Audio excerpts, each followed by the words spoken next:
நீங்க வங்கியில வட்டி வாங்க கூடாதுன்னா வங்கி வட்டியை வாங்க மாட்டான். உலகத்துல வட்டி வாங்காத வங்கி இருக்கு, அது எங்க இருக்கு? அரபு நாடுகள்ல தான் இருக்கு. நபிகள் நாயகம் ஸல்லல்லாஹு அலைஹி வஸல்லம் ஒரு காலத்துல நீங்க வட்டிக்கு வாங்குவது ஒரு ஹராம். இப்போ இந்தியாவை பொறுத்த வரைக்கும் என்ன கேட்டீங்கன்னா, இப்போ ஹலால தடை பண்ணியிருக்காரு. ஹலால் என்பது ஒரு விஞ்ஞான பூர்வமான ஒரு விஷயம். கோழியோ ஆடோ மாடோ எந்த பொருளாக இருந்தாலும் நீங்க உடல் இருக்கிற ரத்தத்தை முழுசா வடிச்சல். அப்படி வடிப்பதுக்கு பேர் தான் ஹலால். பாக்டீரியா எங்க இருக்கும்? ரத்தத்துல அந்த உடம்புல இருக்கு. கோழியை பிடிச்சு ஒரு கல்லில் அடிப்பாங்க, செத்து போய் கழுத்து இருப்பாங்க, ரத்தம் உறைஞ்சுதான் இருக்கும். உண்ணக்கூடியவர்கள் எந்த விதமான நோய் தொற்றால் பாதிக்கப்பட்டு விடக்கூடாது என்பதை 1500 வருஷம் முந்தைய அவரு கண்டுபிடிச்சிருக்காரு.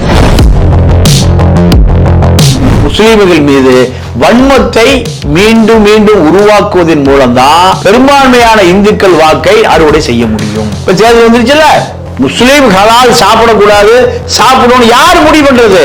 ஹலால் என்பது உனக்கு சம்மதமே இல்ல. நீ ஹலால் சாப்பிட வந்தாலும் சரி, அமித்ஷாவா இருந்தாலும் சரி, மோடி, நட்டா, போல்ட், கரண்ட், கப்பி எது வந்தாலும் இதை உடைக்க முடியாது. முஸ்லீம்களுக்கு மட்டும் ஹலால் சொந்தமானது அல்ல, இந்துக்களும் எந்த விதமான நோய் பாதிக்காத உணவை சாப்பிடதான் விரும்புவான். பொருள்களுக்கு தடை விதிப்பது என்பது முஸ்லிம் மத நம்பிக்கை மீது யோகி ஆதித்யநாத் ஆளுமை செலுத்துகிறார் என்பதாகத்தான் எடுத்துக்கொள்ள வேண்டும். ஒரு 1500 வருடங்களுக்கு முன்பு முஸ்லிம் மதம் தோன்றிய இடம் நீங்க அரபு நாடுகள். அரபு நாடுகள் உடைய சட்டப்படி முஸ்லீம் சட்டம் தான் அந்த நாட்டினுடைய சட்டம். நீங்க வங்கியில வட்டி வாங்க கூடாதுன்னா வங்கி வட்டியை வாங்க மாட்டான். உலகத்துல வட்டி வாங்காத வங்கி இருக்கு, அது எங்க இருக்கு? அரபு நாடுகள்ல தான் இருக்கு. நபிகள் நாயகம் ஸல்லல்லாஹு அலைஹி வஸல்லம் ஒரு காலத்துல நீங்க வட்டிக்கு வாங்குவது ஒரு ஹராம், அதை அவரு சொல்றாரு. ஆனா அப்போ வங்கி வட்டி வாங்காம பண்ண முடியாது. அப்போ வட்டி வாங்காமல் வங்கி நடத்துகிறதா அரபு நாடுகள். ஆனா அப்படி வங்கியில கணக்கு வைத்திருப்பவர்கள் வங்கியில பணம் வேணும்னா எடுத்துக்கலாம். எதுக்கு? வட்டி இல்லாம எடுத்துக்கலாம், யார் வேணா எடுத்துக்கலாம். வட்டி வாங்குவதும் கூடாது, கொடுக்குவதும். வங்கியா இருந்தாலும் சரி, தனி மனிதனாக இருந்தாலும் சரி. நீங்க திருவல்லிக்கேணியிலேயே பைதுல் மால் இருக்கு. அங்க நகையை வச்சீங்கன்னா வட்டி கிடையாது. 10,000 எவ்வளவுப்பா நகை? 1 பவுண்ட் இருக்கு, இந்த 10,000 வாங்கிட்டு போ. 10,000 எப்ப கொடுத்தா நகை கொடுத்துருவோம். பைதுல் மால்ல ஒரு 500 கோடி ரூபாய் இருக்கு. அதாவது முஸ்லீம் வணிகர்கள் பூரா தங்களுடைய வருமானத்துல 10% ஜக்காத்து கொடுக்கணும். அந்த ஜக்காத்து தான், அந்த பணம் தான் பைதுல் மாலா மாறி இருக்கு ஏழை எளியவர்களுக்கு. நீங்க நான் விசாரித்த வரைக்கும் நீங்க 10% செலவு பண்றதா நிறைய பேர் நண்பர்கள் சொல்றாங்க. 10% செலவு பண்றதா சொல்லுவாங்க. எனக்கு ஒரு இலங்கையில ஒரு பெரிய இது ஒரு 25-30 வருஷம் முந்தி நடந்த சமாச்சாரம். ஒரு பெரிய வணிகர், நீங்க அப்துல்லா, எனக்கு இந்த ஈழ ஆதரவாளர்களா இருந்த காலத்துல தெரியும். நான் அவரை பார்த்து அவர் என்ன சொன்னாருன்னா, நான் சம்பாதிக்கிறதுல 20% செலவழிடுவேன். எதுக்கு? நீங்க பொது காரியத்துக்கு செலவு பண்ணுவார். 2.5% என்பது லீகல். ஆனா நிறைய நண்பர்கள் என்ன பண்றாங்க, 10% நிறைய பேர் செலவு பண்ற ஆட்களா இருக்காங்க. அப்போ இது முஸ்லீம் ஷரியத் சட்டப்படி இது எழுதப்படாத விதி. நீங்க கடனே இல்லாம யார்ட்டையும் கடன் இல்லாம இருந்தா தான் நீங்க எங்க போகணும்? ஹஜ்ஜுக்கு போகணும். கடனை வச்சுட்டு நாசமா போனவர் என்கிட்ட 10,000 பணம் வாங்கினா, 50,000 கடன் வாங்கினா, கடனை கொடுக்காம இருக்கிறா நீங்க அங்க போற, ஹஜ்ஜுக்கு போற, யாரும் சொல்லிடக்கூடாது. வாங்கி கடன் எல்லாம் அடைக்கணும். அடைச்சிட்டு எந்த விதமான சாபம் இல்லாம, யாருடைய பழிச்சொல் இல்லாம இருந்தா தான் நீ எங்க போகணும்? ஹஜ்ஜுக்கு போகணும். கடனை வச்சுட்டு கடனை வாங்கிட்டு வட்டிக்கு வாங்கிட்டு ஹஜ்ஜுக்கு யாரும் வர சொல்லல. இப்போ இந்தியாவை பொறுத்த வரைக்கும் என்ன கேட்டீங்கன்னா, இப்போ ஹலால தடை பண்ணியிருக்காரு. ஹலால் என்பது ஒரு விஞ்ஞான பூர்வமான ஒரு விஷயம். நீங்க அரபு நாடுகள்ல இன்னைக்கு அது துபாயிலேயே பச்சை பசேன்னு ஆயிப்போச்சு. ஆனால் 1500 வருடங்களுக்கு முன்பு நீங்க அவர்களுக்கு யுத்தம் செய்வது ஒரு தொழில். படை வீரர்களா இருக்கவனுக்கு என்ன தேவை? ஸ்டெமினா தேவை, சத்து தேவை. அப்போ அரபு நாடுகள் என்ன பண்றாங்க கேட்டீங்கன்னா, மாமிசம் என்பது தவிர்க்கப்பட முடியாத உணவு.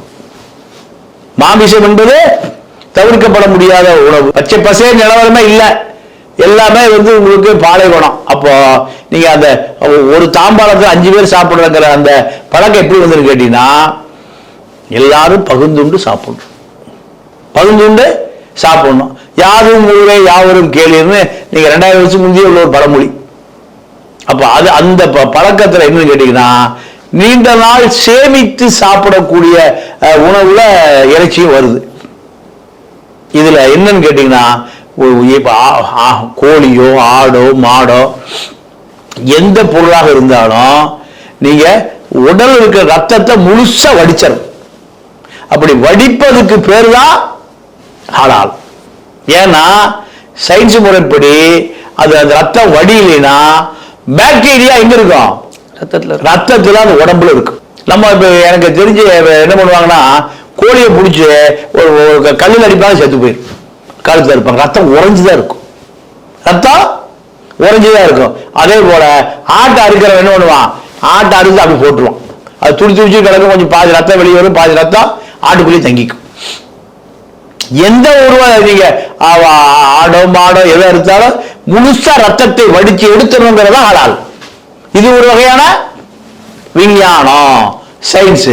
என்ன காரணம் கேட்டீங்கன்னா, நீங்க அதை உண்ணக்கூடியவர்கள் எந்த விதமான நோய் தொற்றால் பாதிக்கப்பட்டு விடக்கூடாது என்பதை 1500 வருஷம் முந்தைய அவரு கண்டுபிடிச்சிருக்கார். இதுதான் ஹலால் என்பது. நீங்க ஹோட்டல் போட்டிருப்பா, எங்களுடைய ஹலால் உணவகம். ஹலால்னா நாங்க செய்யற அந்த இறைச்சி சுத்தமாக ரத்தம் வடிக்கப்பட்டது, ரத்தத்தை வெளியேற்றப்பட்டது, இதுதான் ஹலால், வேற ஒண்ணுமே இல்லை. நீங்க நான் சொல்வது இறைச்சிக்காக அறுக்கப்படுகிற ஆடோ கோழியோ மற்ற எந்த பொருளோ முழுமையாக நோய் தொற்று இல்லாமல் இருக்கணும் என்பதற்காக தான் இதை செய்யறாங்க. அப்போ நீங்க யோகி ஆதித்யநாத்துக்கு அரசியல் செய்வதற்கு வேற எந்த கருப்பொருளும் கிடைக்கல. 38 கோடி இந்துக்களுடைய ஓட்டு வேணும். அவன் அப்படி கொதிநிலையிலே வச்சிருக்கணும். உனக்கு எதிரியா முஸ்லீம், உனக்கு எதிரி முஸ்லீம். என்ன காரணம் கேட்டீங்கன்னா, நீங்க அதாவது அம்பேத்கர் சொல்வார், பெரிய 2 பேருமே சொல்லுவாங்க, RSS எந்த கொள்கையும் இல்லை, பிஜேபி எந்த கொள்கையும் இல்லை, ஒரே கொள்கை, நீங்க ஒரே கொள்கை முஸ்லீம கை நீட்டுவது தான். அதனாலதான் அவன் பொது சிவில் கொண்டு வாங்குறான். என்ன காரணம்? முஸ்லீம்களை வம்புக்கு இழுக்கணும். கிறிஸ்தவர்களை நீங்க மணிப்பூர்ல 6000 துப்பாக்கியில நீங்க அக்யூஸ்ட்ல கொடுத்து சொல்ல சொல்லியிருக்கான். காவல் நிலையத்திலிருந்து 6000 துப்பாக்கிகள் கொள்ளையடிக்கப்பட்டிருக்குன்னா பத்திரிகை செய்தி. கொள்ளையடிக்கப்படவில்லை, கொடுக்கப்பட்டிருக்கு. யார்கிட்ட? துப்பாக்கியை பாதுகாக்க முடியாதவன் எப்படியா மக்களை பாதுகாப்ப? அப்போ பிஜேபி அரசாங்கத்தினுடைய கொள்கைகளில் ஒன்று என்ன? சிறுபான்மை மக்கள், முஸ்லீம், கிறிஸ்துவ, தலித், கம்யூனிஸ்ட், SC STகளை அழித்தொழிப்பதுதான் RSS 5 கொள்கை. அப்போ முதல் ஆளை யார் நிக்கிறா? முஸ்லீம் தான் நிக்கிறாங்க. அப்போ முஸ்லீம்கள் மீது வன்மத்தை மீண்டும் மீண்டும் உருவாக்குவதன் மூலம்தான் பெரும்பான்மையான இந்துக்கள் வாக்கை அறுவடை செய்ய முடியும். இப்ப தேர்தல் வந்துருச்சுல்ல, 5 மாநில தேர்தல் ரிசல்ட் வரப்போகுது.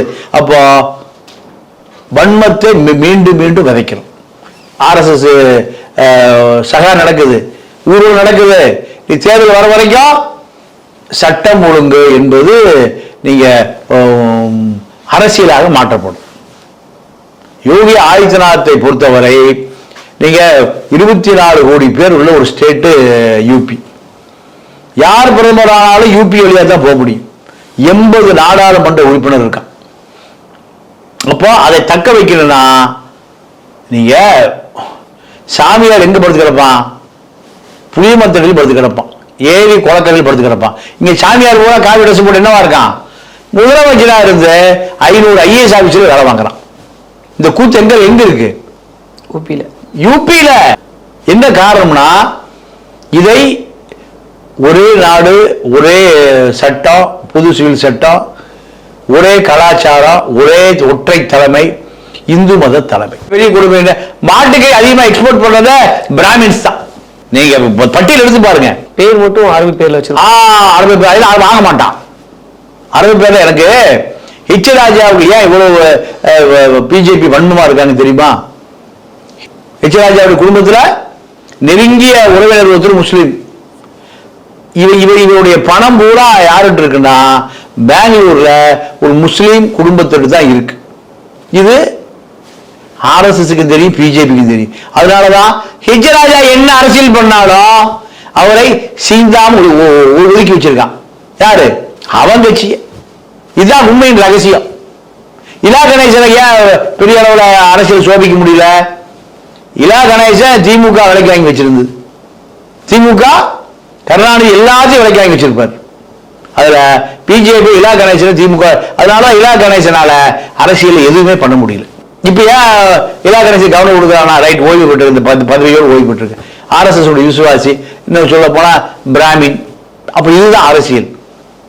முழுக்க முழுக்க என்னன்னு கேட்டீங்கன்னா RSS அரசியலுக்குள்ள ஒரு பெரிய ரகசியம் ஒளிஞ்சிருக்கு. எப்பவுமே அது தெரியும். முஸ்லீம்கள் எதிர்ப்பு என்பது மட்டும்தான், கிறிஸ்துவர்கள் எதிர்ப்பு என்பது மட்டும்தான் இப்போ ஹைலைட்டாக பார்க்கப்படுது. என்ன காரணம் கேட்டீங்கன்னா, இந்த நாடாளுமன்ற தேர்தலில் இந்தியா முழுக்க முஸ்லீம்களுக்கு எதிரான ஒரு அரசியலை கையில் எடுத்தா தான், கிறிஸ்துவர்களுக்கு எதிரான அரசியலை கையில் எடுத்தா தான் பெரும்பான்மையாக இருக்கக்கூடிய இந்து மக்களுடைய வாக்கை அறுவடை செய்ய முடியும். இதுதான் பிஜேபியினுடைய 1980 ஆரம்பிக்கப்பட்ட பிஜேபியினுடைய கொள்கை தத்துவம். இது எல்லாமே திட்டமிட்டு மத ரீதியாக உருவாக்கப்படுவதற்கு, கண்காணிப்பதற்கு ஒரு அமைப்பு இயங்கிட்டே. ஒரு ஐயர் சமைச்சாத்தா இன்னொரு ஐயர் சாப்பிடுவாருங்கிறதெல்லாம் இல்லை. இப்போ அதெல்லாம் மாறி போச்சு. எல்லா ஐயருமே இப்ப கறி, மீன், சிக்கன் எல்லாம் சாப்பிட ஆரம்பிச்சிட்டாங்க. ஐயர் அடையாளம் தொழில் செய்வதற்காக மட்டும், எது மந்திரம் ஓதற்கு மட்டும்தான். ஐடியில் படிக்கிற ஆணும் பெண்ணு கறி சாப்பிட ஆட்களை காமிங்க, அசைவம் சாப்பிட ஆட்களை காமிங்க. உண்மையாகவே ஐயர்கள் கடல் தாண்டவே கூடாது. எந்த ஐயர் உள்ளூர் வியாபாரம் பண்றான்? ஆச்சாரம் என்பது அடுத்தவர்களுக்கு தான், மந்திரம் என்பது அடுத்தவர்களுக்கு தான், உபதேசம் என்பது அடுத்தவர்களுக்கு தான், தனக்கு இல்லை. நீங்க ஆடி மாசம் யாரும் கல்யாணம் பண்ணக்கூடாதுன்னு நீங்க ஜாதகம் குறிச்சு கொடுப்பான், தேதி குறிச்சு கொடுப்பான். ஆனா ஐயர் எப்ப கல்யாணம் பண்ணுவான்? ஆடி மாசம் தான் கல்யாணம் பண்ணுவாங்க. கல்யாண மண்டபம் காலியா இருக்கும், கல்யாண மண்டபம் காலியா இருக்கும், விலைவாசி குறைவா இருக்கும். எவனும் அன்னைக்கு எதுவுமே செய்ய மாட்டோம். அன்னைக்கு ஐயர் மட்டும் கல்யாணம் பண்ணுவான். இது இப்படி குறிச்சு கொடுக்கறது ஆடி மாசம், அடுத்த மாசம் குறிச்சு கொடுப்பான், ஆவணியில குறிச்சு கொடுப்பான். ஆனா அவன் ஆடி மாசம் கல்யாணம் பண்ணுவான். அது எப்படி? அது எல்லாமே ஒரு முரண்பாடு. இப்ப அது முரண்பாடு மொத்தமா முத்தி எப்படியே மாறிடுச்சு? அரசியல் அதிகாரமா மாறிடுச்சு.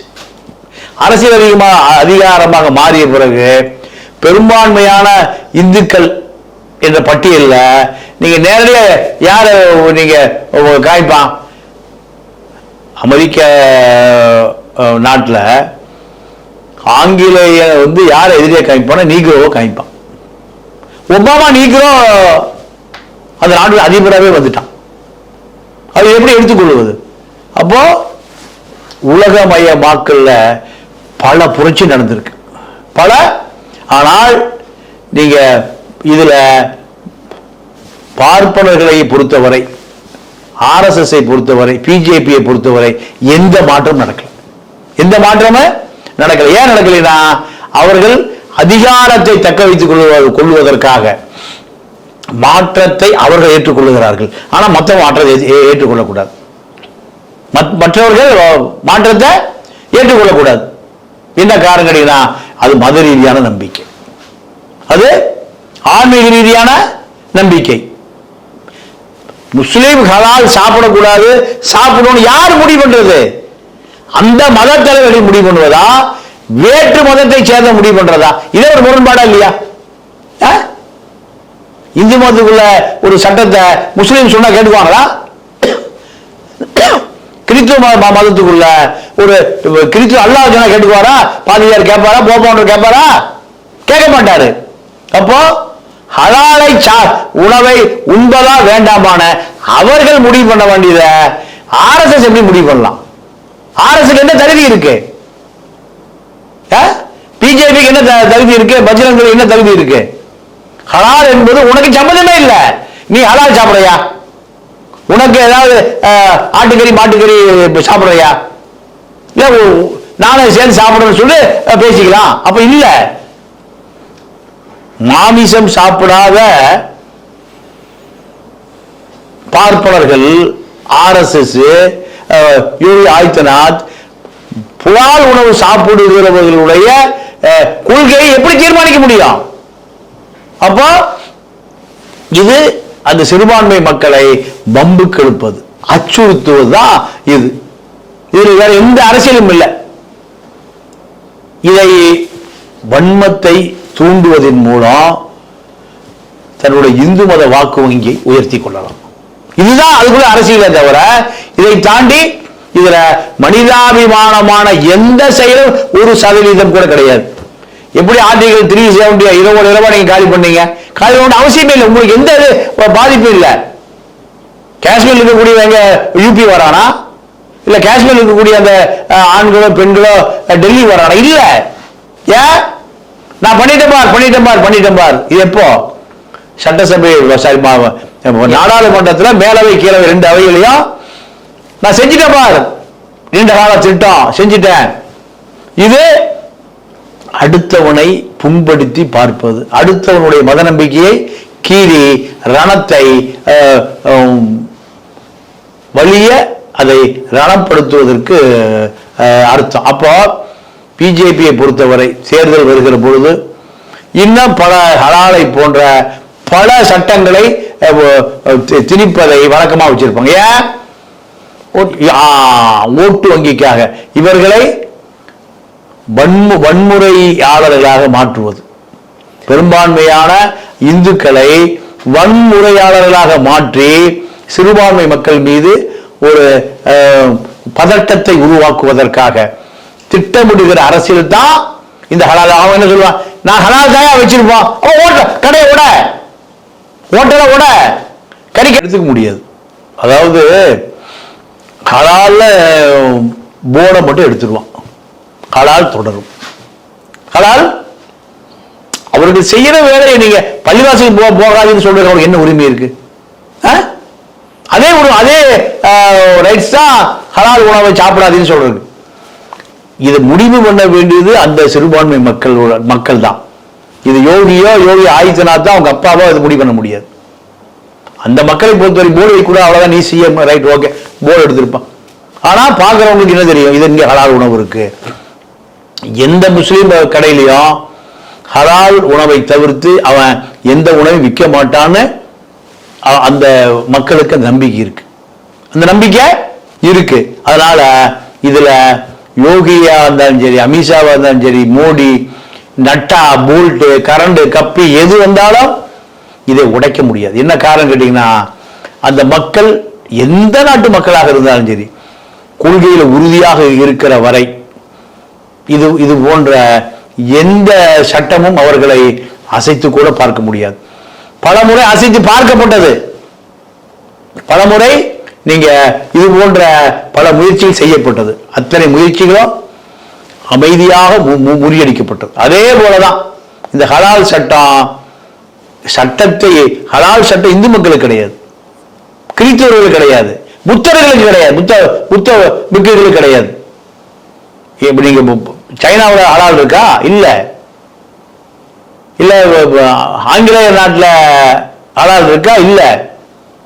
அது அந்த மக்களுடைய விஞ்ஞானபூர்வமான ஒரு நம்பிக்கை. அதாவது அவர்கள் கடைபிடிப்பாங்க. இதுக்குள்ள எந்த வகையிலும் யோகியினுடைய சட்டம் செல்லுபடியாக. அதாவது ஹலால் கடையில, ஹலால் இருக்கிற கடையில தான் முஸ்லீம்கள் சாப்பிடுவாங்க, வேற கடையில் சாப்பிட மாட்டாங்க. என்ன காரணம் கேட்டீங்கன்னா, அவர்களுக்கு அந்த இறைச்சி சுகாதாரமானதா அப்படிங்கிறத அவங்க உறுதி செய்யணும். அதுதான் அவங்க என்ன பண்றாங்க, நீங்க அந்த உணவு தீகாருக்குவாங்க, உண்மையா முஸ்லீம் கடையா, ஏன்னா அது சுகாதாரமாக சமைக்கப்பட்டிருக்கும்.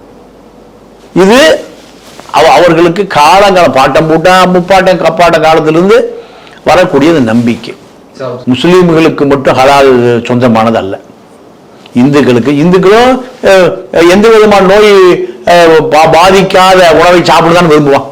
இந்துக்களும் விரும்புவான், கிறிஸ்துவனும் விரும்புவான், கறி சாப்பிட எல்லாருமே விரும்புவான். என்ன காரணம்? யதார்த்தமாகவே ஒரு பழமொழி இருக்கு, பாய் வீட்டு பிரியாணி ருசியா இருக்குங்கய்யா. பாய் வீட்டு பிரியாணி ஏன்னா இஞ்சி பூண்டு பட்டை கிராம்பு ஏலக்காய் எல்லாம் தூக்கலா இருக்கியா பாய் பிரியாணி. இது யதார்த்தமா உள்ள விஷயம் தான். ரம்ஜான் வந்தா பிரியாணி பாய் வீட்டு பிரியாணி போய் சாப்பிடலான்னு நீங்க இயற்கையாகவே எச்சி ஊறும். இதெல்லாம் ஆண்டாண்டு காலமாக கடைபிடிக்கப்படுகிற நடைமுறை. இதுல இந்த உணவுல ஏன் பிஜேபி கை வைக்கிறான்னு கேட்டீங்கன்னா, அவனுக்கு மட்டும் ஹலால் இருக்கு, அவர்களுக்கு மட்டும் ஹலால் இருக்கு, இந்துக்களுக்கு அது போன்ற எந்த நம்பிக்கையும் இல்லை. இல்ல அது விஞ்ஞான பூர்வமாக மிகப்பெரிய கெடுதல், மிகப்பெரிய ஜட்கா முறைகள் மிகப்பெரிய கெடுதல். நீங்க அதாவது இங்க பிரியாணி திங்க வேண்டானே RSS சொன்னான். ஏன்னா முஸ்லீம் தான் பிரியாணியை பழக்கப்படுத்தினது. அதனால அவங்க வியாபாரம் படுக்கட்டும். ஏன்னா இந்துக்கள் பூரா நாடுகள் கியூ கட்டி வாங்குறான். கியூ கட்டி ஹைதராபாத் பிரியாணி கியூ கட்டி வாங்குறான், ஆம்பூர் பிரியாணி. அப்ப இத அவனுக்கு நீங்க நான் திருப்பூர் எனக்கு சொந்த ஊரு, கம்யூனிஸ்டுகள் பெரும்பாலியா இருப்பான்.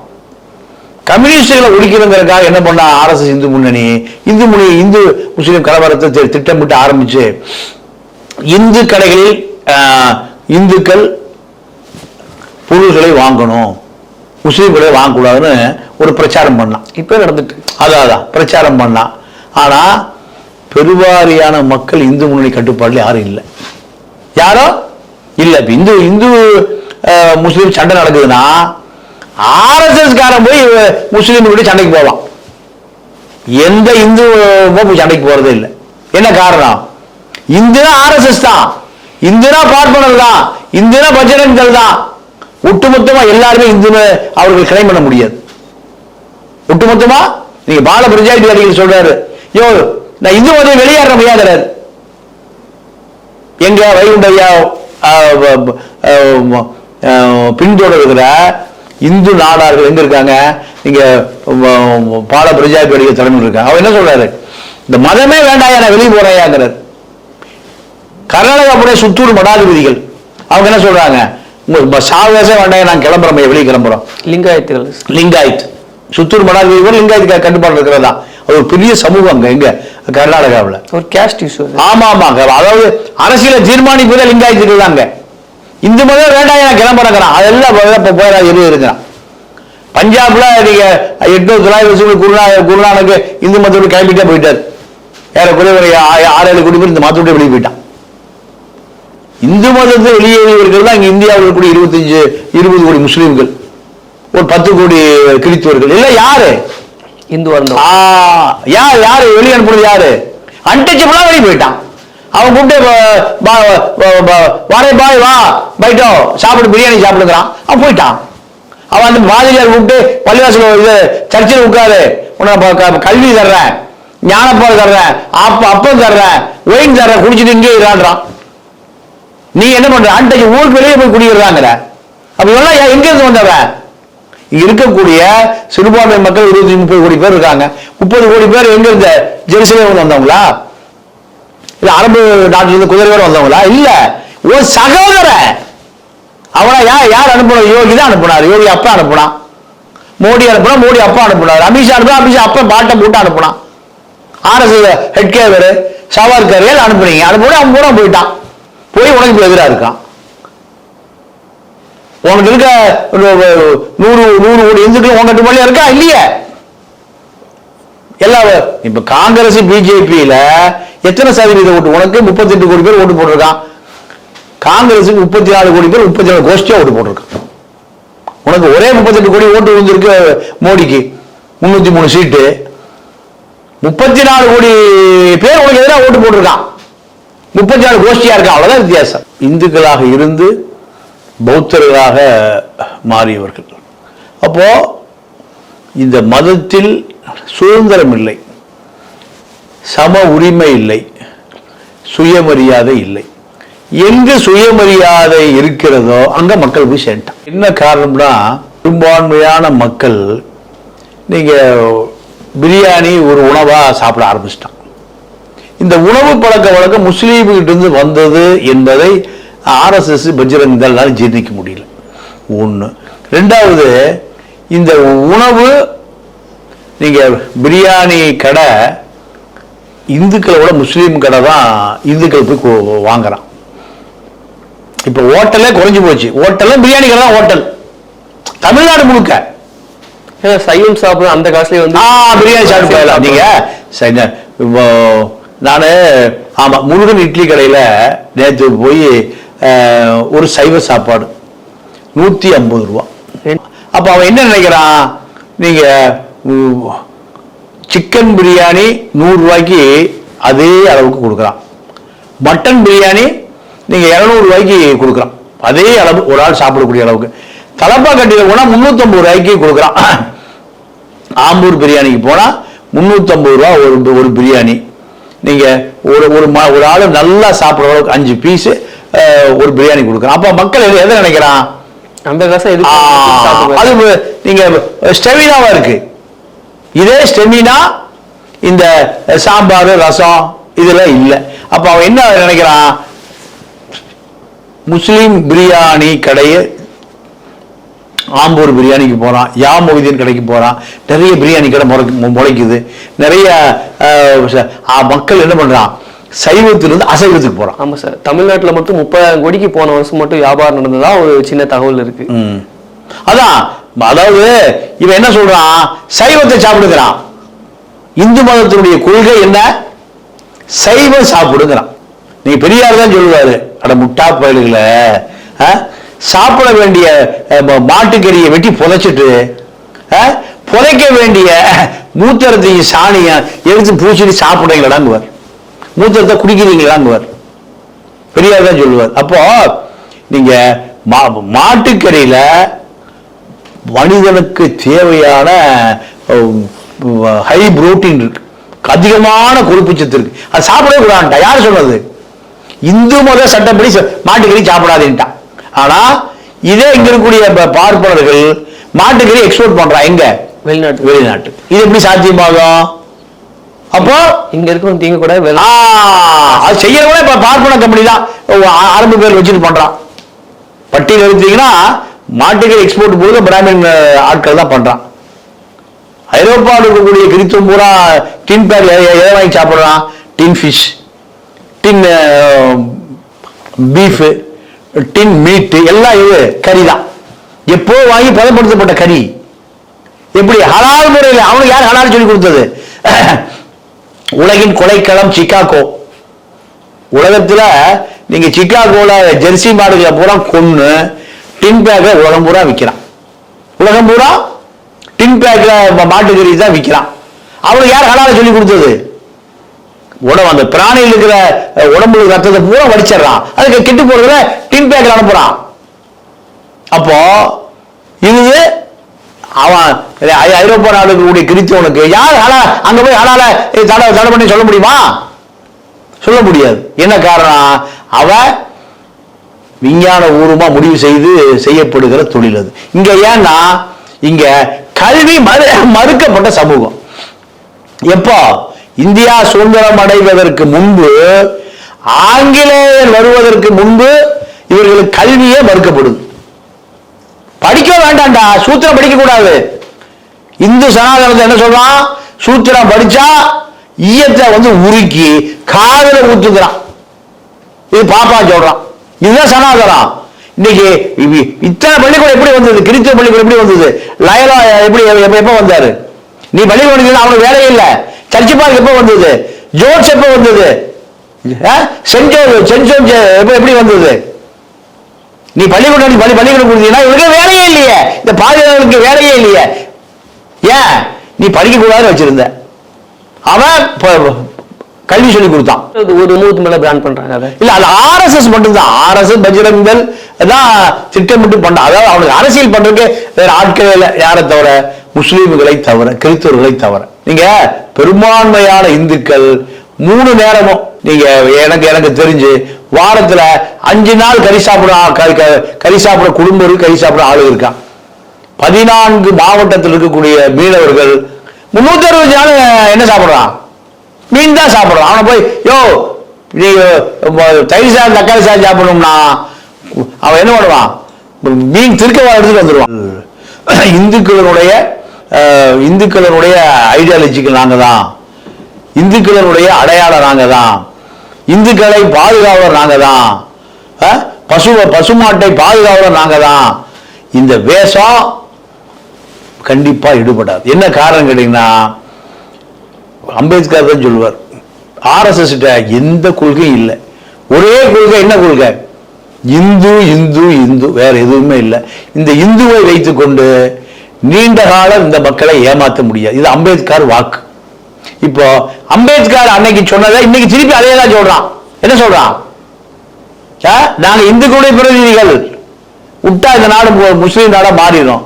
அவன் 6-7 குழந்தை பெற்றுக்கிறான், 5-6 பொண்டாட்டி கட்டிக்கிறான். அதனாலதான் நாங்க புது சிவில் சட்டத்தை கொண்டு வரணும்னு நினைக்கிறான். இது யாருக்கு அரசியலா போகும்? பெரும்பான்மையான இந்துக்களுக்கு இது அரசியலாக மாற்றுவதற்கான ஒரு முயற்சி. ஆனா அது வெற்றி பெறாது. பாஜக 1980 தான் ஆரம்பிக்கப்பட்டது. உண்மையாக ஆரம்பிச்சது எப்போ ஆரம்பிச்சிருக்கணும்? 1925 பாஜக ஆரம்பிச்சிருக்கணும். அப்போ இந்த கொள்கை மக்களுக்கு எடுபடாதுன்னு நீங்க உஷாரா இருந்தா. ஆங்கிலேய அன்னைக்கே தடை பண்ணிட்டான். RSS ஆங்கிலேய அன்னைக்கே தடை பண்ணிட்டான். நேரு ஒருக்க தடை பண்ணிட்டாரு, இந்திரா காந்தி ஒருக்க தடை பண்ணிட்டாரு. அப்போ இவர்களை ஓட ஓட அடிச்சு வரட்டி இருக்கான் இந்த மக்கள். ஏன் தடை பண்ற எடுத்து எவரும் கேட்கலையே, ஆர்ப்பாட்டம் போராட்டம் நடக்கலையே. ஆங்கிலேயர்கிட்டையும் போராட்டம் நடக்கல, நேருகிட்டையும் நடக்கல, இந்திரா காந்திகிட்டையும் நடக்கல. இப்போ அதே மாதிரி நிலைமை வந்தா போராட்டம் நடக்க வாய்ப்புகள், பெரிய போராட்டம் நடக்கும். ஏன்னா இந்து மதம் RSS BJP-னுடைய பிற்போக்கு தனமான கொள்கையை எதிர்த்து மக்கள் இப்ப வர நாடாளுமன்ற தேர்தலில் அவனுடைய போராட்டத்தை, விவேகத்தை கண்டிப்பா காமிக்க போறான். BJP துடைத்தெறியப்படும். இப்ப 5 மாநில தேர்தல் வர்றதுனால இப்ப மோடி என்ன பண்றாரு? ஹலால கொண்டு வர்றாரு. ஹைதராபாத்ல போய் கப்பு வாங்க நிக்கிறாரு. என்ன ஆகி போச்சு? கப்பு காணாம போச்சு. ஆஸ்திரேலியா மாட்டுக்கறி நீங்களும் அடிச்சுட்டு போயிட்டான். எங்க ஆஸ்திரேலியா டீம் கூட எது சாப்பிடுவான்? காலையில் வந்துருச்சு பைல்வான் பஸ்கெட் எடுக்கிற எது சாப்பிடுவான்? மாட்டுக்கறி சாப்பிட்டு தான் அவன் நேரம் கிரிக்கெட் பாலே பிடிப்பான். இவன் பூரா ரசம் சாதம், தயிர் சாதம், தக்காளி சாதம். அமித்ஷா பையன் ICC-னுடைய தலைவர். சாம்பார் சாதம், தயிர் சாதம், தக்காளி சாதம், ஜாங்கிரி, குலோப்ஜான் மாதிரியே இருக்கான் அமித்ஷா பையன், ஜெய்ஷா. ஆனா ஆஸ்திரேலியா எப்படி இருக்கிறான்? மாட்டுக்கறி 3 கிலோ மொத்தமா சாப்பிட்டுட்டு எப்படி இருக்கான்? நீங்க காளை மாடு மாதிரி நிக்கிறான். ஆக எதை எவன் சாப்பிட வேண்டும் என்று ஒரு மதம் நீங்க பிற்போக்குத்தனமாக முடிவு செய்கிறதோ அது அந்த மக்களிடமிருந்து தூக்கி எறியப்படும் என்பதுதான் கடந்த கால வரலாறு. Subscribe to Creativity channel, do like, share, comment and click the notification bell so that you will be notified every time we post a new video.